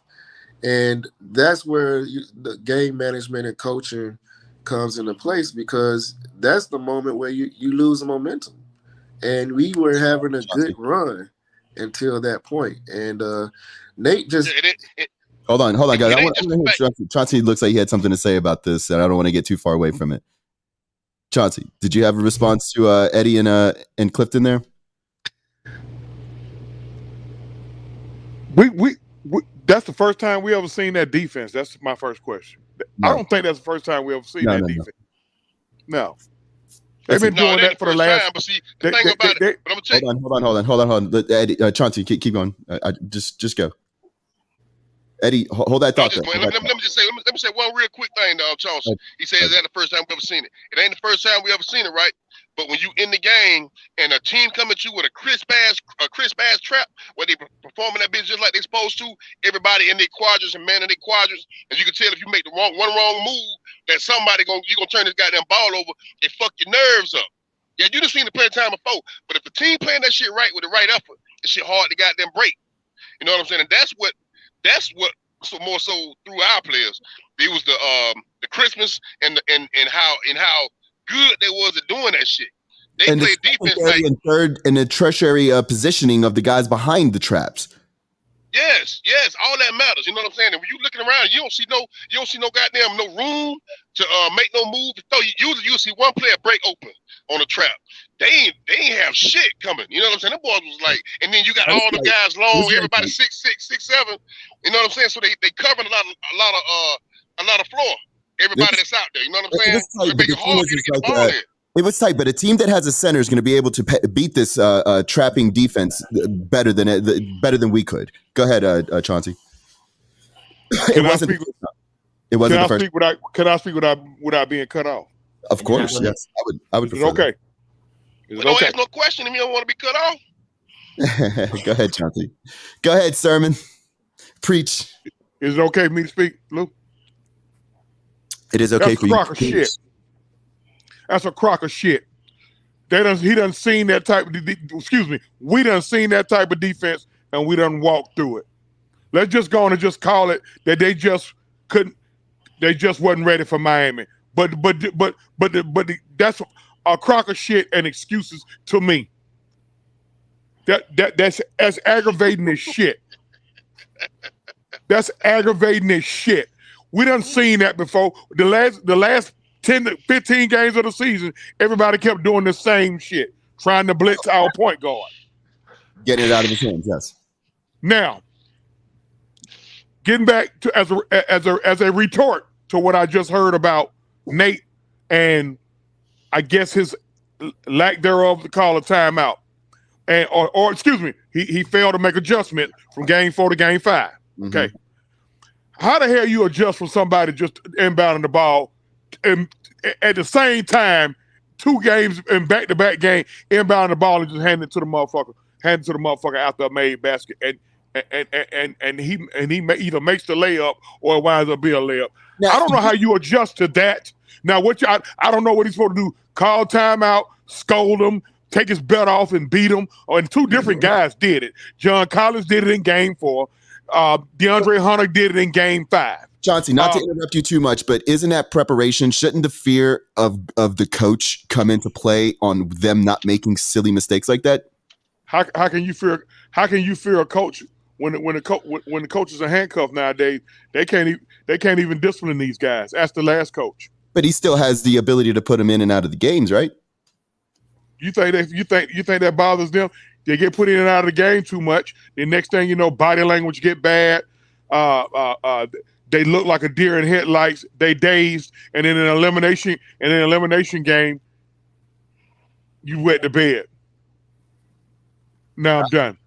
I agree, but I didn't want to throw off your flow too much. So your response to them on the Nate McMillan thing is your final point on Nate McMillan is that he's just fine. He's not the reason that we're in trouble. That's He not plays my a part. I mean, he has to share some blame. See, that's the thing. Everybody has to share some blame. He the head coach. Is happening on his watch. So yes, he has to share some blame. I'm not going to be one of them fucking delusional fans. Excuse my French. But Well, does that make you a Nate hater? The way Eddie was describing us as Trey haters?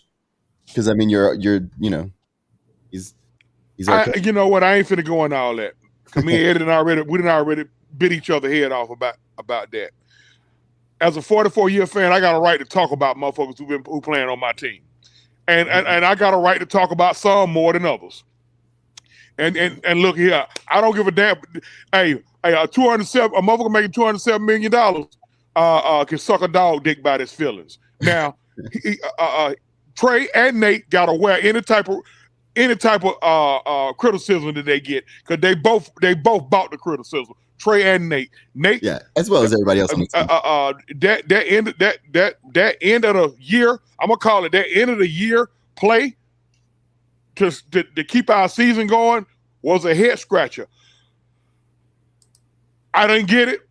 He did a few more things. It ain't just that thing. Long story short, anybody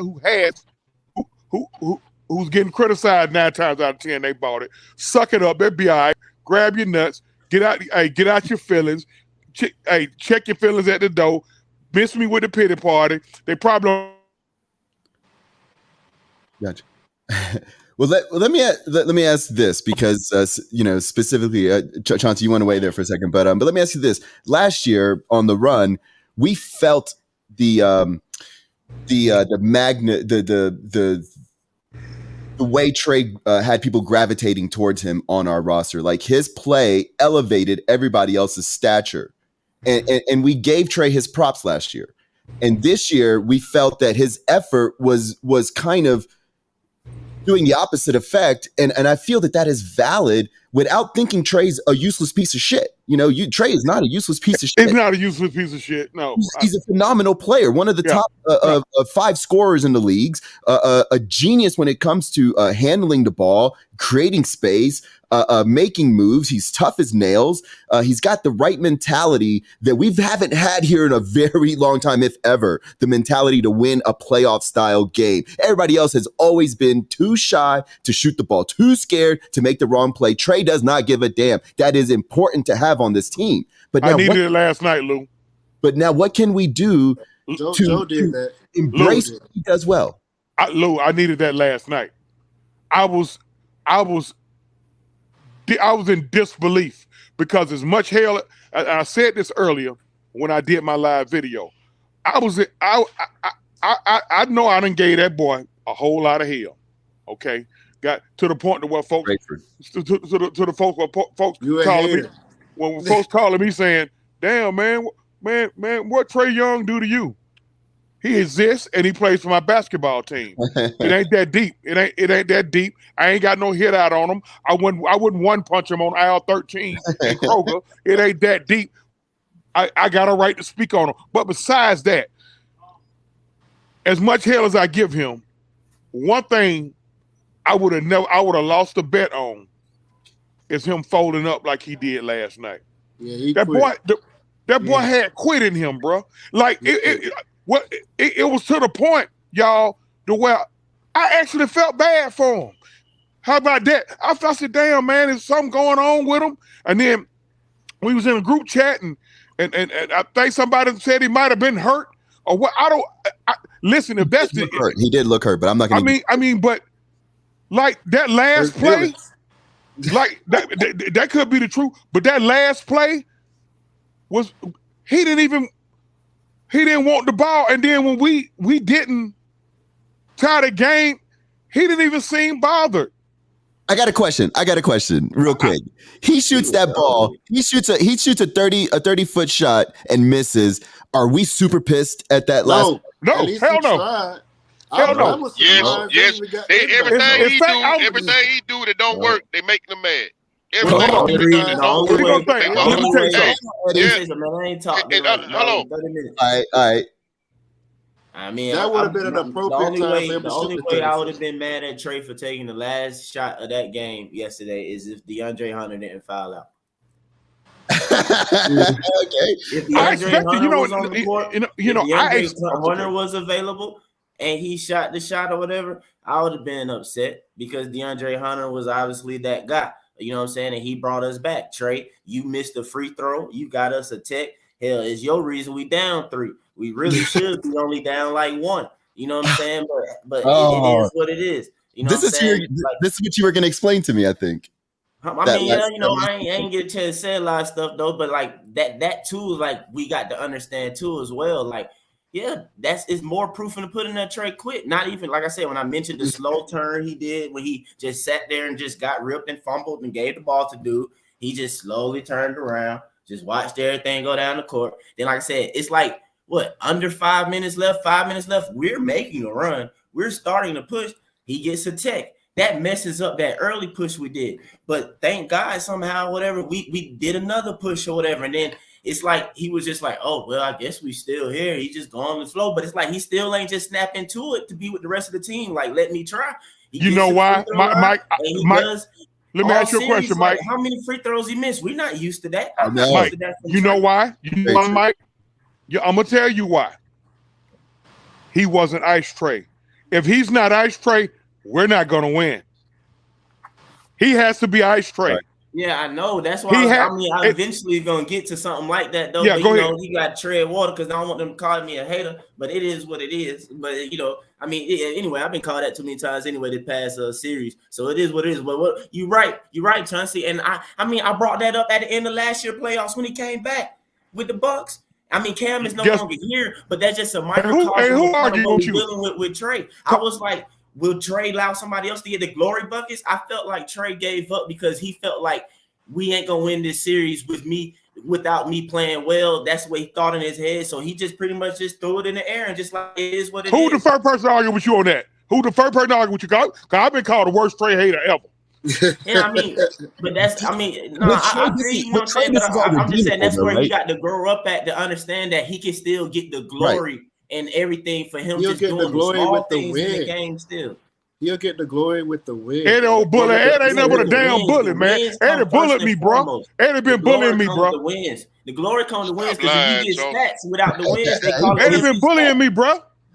You trying to bully? No, this my. Hold on. Eddie been bullying me, bro. I can't even say that about Trey. Hey, look here. This is my thing right here. This is my thing right here. And I've been sitting here just listening to y'all. Finally. And I'm just going back in my mind. Shut your ass up. But I've been going back in my mind, right? And I just been thinking about all the fucking times I looked on ESPN and seen Trey and Oscar Robertson, the only player that did this by a certain length of time in their career. Trey and LeBron James, the only ones that did this. Trey and somebody, he just constantly doing certain things in his career that's above and beyond what the fuck we ever had in this franchise, and above and beyond what most motherfuckers that come through this league can do. And he's a phenomenal talent. Hold on. Let me finish my point. We go through that motherfucker like a bat out of hell last year in the playoffs. This year he started off good in the play-in round. He spanked what's it called, both those teams' ass. He had a bad series in the Miami series. Now, when you listen to the conversation and when people post in the group, they want to define him by the one moment that he had a bad moment. All the other shit he did before he got to this point, all these fucking records he got in these record books, all the having the most points and the most assists in the league, being the only one person ever to do that shit in the league, none of the other shit that he did that was positive define him. But this one series and this one moment is what most motherfuckers want to define him by. It's some truth to that. Hold on. This is the reason, Chauncey. This is why I ride with Trey. Because I don't forget all the other shit that he done goddamn done. I don't forget all the other accolades that he done produced for this franchise. All the time we done got on these NBA TV, all these ESPN games, the Christmas game, shit that we wasn't getting before he got here. Man, all that shit is because we got the influence of Trey on this team. But Eddie, I'm not gonna feed this. Hold on. Go ahead. Just No, what I'm saying is this. I was going to keep you going. I was just going to set you up. I was going to ask you real quick. Is there a difference in is there a middle ground where we're like, okay, Trey has proven that he has a certain thing that we need. How can we build this team around him? Is that an appropriate way to look at this team right now? No, the thing is this right here. This is my thing right here. I told Chauncey this the other day. Give him hell when he fuck up. He fucked up. He had a terrible series. But let's not pile on the man at his worst time. Like I think the piling comes on. Like he don't already recognize that shit. You know what I'm saying? Let's always remember everything else too. Make all things considered, he is still our guy. You know what I'm saying? He's I think this is what causes the piling. Basketball right now. This is what causes the piling. What causes the piling is people was waiting for his downfall. No. Well, I mean, I'm a Hawks fan, brother. Listen, I want the Hawks to win. Hold on, let's Chauncey go. Then I'll let you go. This is what causes the pile on when the petty back and forth start. Like, for example, he came through down the stretch in game 2, the last 4 minutes, and we won the game, and we won the game on his game-winning shot. As soon as that game was over with, what's up now, Trey haters, and all that old shit there. So, naturally, folks gonna respond to it. So, and guess what? And for anybody who participate in it, they just as wrong. So now, hold on, let me finish. Let me finish before I forget. Stay right there. Hello. Go ahead. While you listen, if you a true Atlanta Hawk fan, and somebody said, "What's up now, Trey hater?" Why would a dude that's a true Atlanta Hawk fan get offended by a motherfucker calling somebody a Trey hater? No. Was he going to say no? If you're not a Trey hater, and you know you're not a Trey hater, why would that offend you? Allow me to finish my point. It don't even be about being. It don't be about being a Trey hater. It's like, okay, like I said when somebody made that post, I said, okay, now, all right. I said, you got it. I said, you got it. I said, hey, be able to take it. But you was offended. But no, I wasn't offended. Only thing offend me is taking my money or messing with my grandchildren. Now, but no, I'm just keeping it real. But I said, okay, now, when I clap back now, don't get a string up your ass. Somebody in New Pack Nation gonna get mad and say, I'm gonna clap back because a motherfucker called him a Trey hater. Somebody in Hawk Nation get mad because somebody called motherfuckers a Trey hater. See, that's the thing I'm just saying. I mean, a Hawk Nation and you a Trey hater? Come on, man. That's no. But see, you got the thing. Wait, no, this nobody's right. They don't like it. No, they hate nobody's right. Nobody's right when it comes to arguing. Nobody's right when it comes to arguing. I mean, everybody got their strong opinions on stuff. But here's what I wanted to retort with on Eddie. Of course, I don't forget nothing anybody do for anything any one of my franchises. I can just by name you everything Trey did. And the guy that you failed to mention is he also was the first man since Nate Titan Archibald 51 years ago to do total points and total assists. Okay, guess what? I go to war with motherfuckers outside of 75. You will 75, Chauncey. Listen, I go to war. You know who I go. You know who I go to war with about Trey? I really go to war with Hawks. With Hawk haters, with Hawk fans haters. I go to war with them. Amongst us, amongst family, I'm gonna drive his ass like a truck because I want to see him out. Last night I had to humble myself, bro. I had to humble myself. I had to go on my wall and tell a dude, man, I'm sorry. My bad. I was wrong. You was right. And it hurt me to my heart. I was truly in my feelings when I saw the leader of my team. To me, he showed quit. Yeah, they quit. Like the last person I expect to show quit is him. You know why? Because he's proven it. He's proven that he can do it. I can see if he couldn't do it. I can see if he was given a shot a few times, and he wet the bed giving that shot. But I never saw that out of him. I What never if saw. what you thought was what if what you thought was quit was actually frustration? No. Yes. Got to put all that. Quit. Let me ask Clifton a question real quick, guys. Let me ask: Is all of that we're talking about with Trey redeemable? Is this something that he Absolutely. Oh can yeah. do better? Absolutely. Now, that's what I Redeemable. that's where the hating come in at. When I somebody just say made the that. blueprint for what he needs to do during the summer. He needs to study defenses. He needs to study his opponent's offenses. He needs to get stronger. He needs to play with hustle. He needs to play with grit. Not just wanting to be the flash, but do all the little things outside of the flashiness. Gotcha. That's where you can, take it to another level as a leader. I got to jump back on here real fast, y'all, because I got to jump off here. I'm gonna tell you Be what. mature about it, and don't end all the silliness and take on a maturity level and take on a leadership role. Whether that means you read in books on leaders, or read books on guys in the past that are great We'll leaders. talk about that. Hold on, real quick. Take that there. Let me tell you what Trey Young need to do, man. He's got to go. So we're gonna go back to you, Clifton. Go ahead. Yeah. I gotta get Trey out Young. of there. Yeah. Trey Young need to work on his game, whatever part he feel like on the floor shit. Whether it's maybe a lot of people say he need to hit the weight room. Look here, man. Y'all stop all that shit. That boy's body type. He don't need to go in there and bulk up and be looking like damn Quinn Buckner. Yeah, he don't. If you noticed it, I ain't said nothing about everybody. He said Trey need to hit the weight room. He don't need to hit the weights like that. He's okay. He's good. It ain't nothing but a few things. Trey need to fix Trey up here. Yeah. That's what. Listen, ain't nothing wrong with his physical on the court, and he needs to go out there and learn to play to simply just to win. I ain't saying he don't want to win, but don't stop worrying about Eddie. You just talked about it as far as the going back and forth and saying this because other motherfuckers saying that. Stop trying to prove your haters. Stop trying to prove shit to your haters. Go out here, be a leader of my basketball team. I think I asked this before out of him. Go out here, be a leader of my basketball team.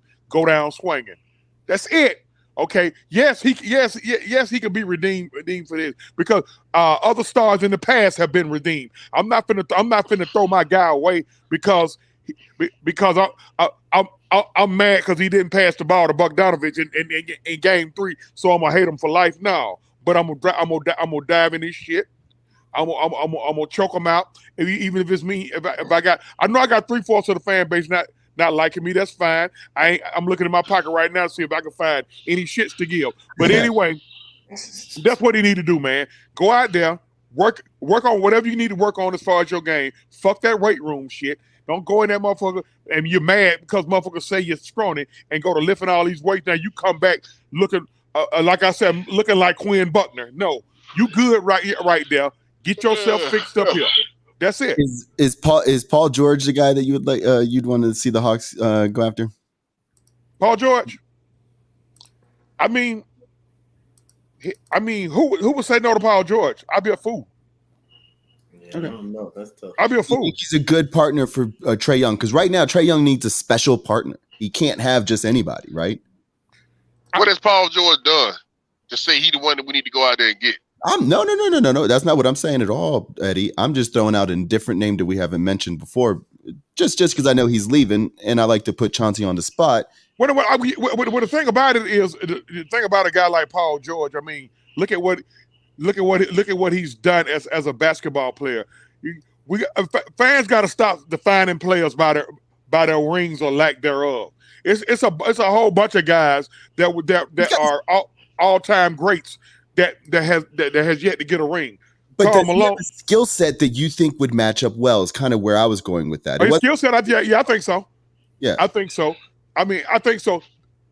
Look, man. Does he need that level of talent to get us into the next echelon?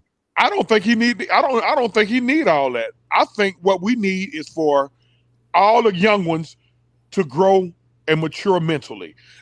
Here's the young crew if we don't get rid of nobody. Trey, JC, Kev, Dre, who am I missing? Onyeka JJ. And JJ. Onyeka, JJ, next year Sharif. Hell, DeLon's still young. Let them youngins grow mentally. Let them mature mentally. and just I think all we need to do is tweak. We just need to tweak. Bring in a Montrezl Harrell type. It don't have to be Montrezl Harrell. Bring in a Montrezl Harrell type. Bring in a Patrick Beverly type. It don't have to be. They don't Patrick make many Beverly. of those, Chauncey. They don't make many of them. Montrezl Harrell I get type. it. I know. I get it. I understand. Identify him and get one. Yeah. So, but listen though, man, it's always good chopping. Chauncey. Hey, look here, man. Hey, so much for coming on the show. I got my YouTube channel up, man. The Kings Talk, baby. Hey, but I don't know how to use it, so I'm a dumbass. So Lou, I'm at to call you. I got Gerald, Gerald, Mike, I'm gone, man. Y'all be cool, man. All right, man. We love you. All right, well, me either. Yep. And that was the King's sermon, and now we're all just chilling. I can't believe I turned pink talking to you, Eddie. Anyways, man. Yeah. Fireball red.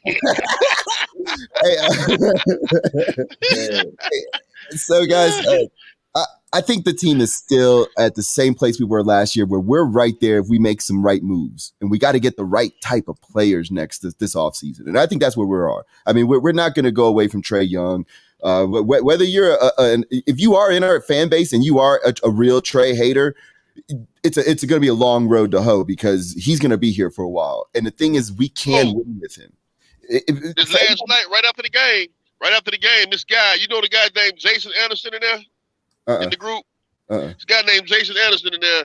First thing he posts after the game, you see what I'm talking about Trae? Don't y'all ever compare him to Luka ever again. That's the first thing he put it in the guy. Yeah. I talking about in big letters too. Done. Like, I'm like, he ain't what if I said tell him up and get out the first round first? Yeah. But like I'm saying, you got dudes in there that's sitting around waiting on Trae to fucking fail, so they true feelings can come out about what the hell really going on. And to me, motherfuckers like that need to get X'd out the goddamn group, because you ain't enough. You ain't on some Hawk fan troll shit. You ain't on no real live Hawk fan shit. You know what I'm saying? I don't know what purpose you serve in there. No, you know? and I agree. And I agree with that. And I guess what I was trying to defend is, like, none of the people that come into this roster are those type of Hawks fans. A lot of the people have been fans since '86, at the time that they were 12. So I was trying to defend us as like, hey, we have the right to criticize this guy, but we're not just criticizing him. There's plenty to throw around. But anyways, that was fun. I haven't gotten heated up about something in a long time, so I did have a good time doing that. Can't nobody do you like that with me. Yeah, honestly, you are literally the only person at this time in my life. But I won't give you that. But man, guys, I think going for a center would be better. And I think we can try to wrap the show up here in about 5-10 minutes. But like, don't you think the center position is our position where we can improve the most moving forward? It's gonna be tough, man. It's gonna be tough. I ain't the greatest with all that contract stuff, understanding it. So I but what I wish, I wish that. But yeah, man, we just extended Clinton, stuff like that. I guess he could. Travis did say a long time ago, basically, that he regretted, bringing everybody back. So I guess we can expect him to do something. So I hope so. Are y'all expecting him to do something? Yeah, we're gonna have to do something, because Tony Russell he gonna sit back and just be cool with not doing nothing. Status quo shit ain't finna go with Tony Russell. He's one owner that is like, he apply pressure to motherfuckers around him. If you in his management group, he'd let you know on the radio, hey, listen, this shit ain't gonna go. If we ain't winning, it ain't right. You know what I'm saying? Now, what I would do if I was Trav, I would a lot of the guys you already know that's on one year contract, go ahead and let them go. The Gene, the Gorgie Dings, and I'll bring Lou Williams. It's time for you to go. You know what I'm saying? But when it comes to like Kev and Gallo, you got to make decisions on players like that. But I would have to look at Memphis and how they built their team. And their team won 20 games out of 23 whenever your star was out. Mm-hmm. So that means that you got a team full of capable motherfuckers that just need a chance. They ain't got no slackers on the team. They got players that can really ball, and when they get in that ball as a team, they got an actual team, because without Ja, they got a good chance of whooping your ass. That's what we need. We should have to rely on Trae having a good game for us to be able to win the game. Just like whenever Miami yesterday took Jimmy out, you know what I'm saying? They had a backup plan for Oladipo. We got to get more savvy with the GM shit, man. We got to have bullets in our gun just like that. You know what I'm saying? But at the same time, you got to have a coach that's smart enough and savvy enough to know how to put that whole picture together. You know what I'm saying? I feel like with JJ sitting on that bench, that man 6'8", 6'9", with a 48-inch vertical. He got all the athleticism, the athletic profile that it takes to be a good defensive rebounder and a good shot blocker in the league. For us to not use that in this playoff series is negligence on Nate's part. He got to have a role doing something to help the team out. We don't got nobody else like him. Put him in there and let him give you 10 minutes of just hard offensive rebounds and block shots. If that's all he can fucking do, they can change games. You know what I'm saying? Have you watched it? I don't know if you watch any of the Suns Pelicans series, but Herb Jones has impressed me. And I just think that we have players on our team that he's the same type player. Yeah, exactly. Well, guys, I was gonna. I mean, if we got more, I'll stay here. I'm actually off today. No. I was just elaborating on that, man. But it's been a good long show. You know what I'm saying? I know everybody get ready to go watch the playoffs and whatnot, and the Braves when they get ready to come on. But we can go ahead and wrap it up. Yeah. That's all I was gonna do. But if anybody else has anything else to say, I was just gonna say we're gonna take the next week off, but then we're gonna come back and we're gonna have off-season conversations. We don't know. We're probably going to keep doing it once a week after we take that week off, but we may try to change the times. So there may be some show information, but we're not going anywhere. We're going to keep doing this. And in the off season, we got the draft to talk about. We got some off season free agency that we'll be able to talk about. And we'll probably get more in depth. I know I'm going to try to actually get some footage of the season and kind of be able to really, really hammer home some points during this off season so we can kind of just see where the play breakdown goes. We'll get into more specific stuff. But right now we're just shooting the shit. But next week we're going to take the week off. We're going to come back, hit it hard again, probably just talk about some of the playoff plays. And then also, what the camaraderie around the team is at the moment. But with that said, definitely go see Arc Alien Designs for all your art needs. Originative brand. Flickwick.com, shop.flickwick.com. They're sponsors. Go get you one of those. And Eddie, if I haven't gotten you one, I need to get you one, a Flickwick, so you can start showing it to people. And then, all right, that's what's up. Yeah, and I guess that's it. If anybody else has anything to plug before I get into the end here. Nah, man. I just want to plug my creative company, Carswell Creators. For all your basketball and football, if you got a basketball team or a football team, we got football tables. We do mugs. We also got Mother's Day gifts, Father's Day gifts. We have anything. Just look on Carswell Creators on Facebook, man. We got a Facebook page. Just go down and you see a lot of the arts that we offer. Just hit us in the inbox and let us know what you want, and we go from there. Excellent. And Eddie, send me that information in the group chat, and I'll get it in the description, in the comment description. So every time we do a show, that'll be on the show. And then somebody else in the chat was talking about what group are we do we originate from? It's called New Pack City in Facebook, and it's kind of tight knit. But if you because we've closed it down a little bit because it got wild. But if you come on and say, hey, you're from this show, you're in. And then if you fuck up, then we'll kick you out. I got him. I'm about to say I got it. I see who asked that over there. You know, okay, cool. One of the moderators or whatever. I'll add them to the group now. Excellent. Well, I guess that's going to do it for the show tonight. And then thank you for watching. Join us not next week, but the week after that. And if you enjoyed the podcast, tell a friend, like, share, subscribe, drop comments, find us on our socials, and check the group, New Pack City. I should add that to this. And then check out all our sponsors in the description below.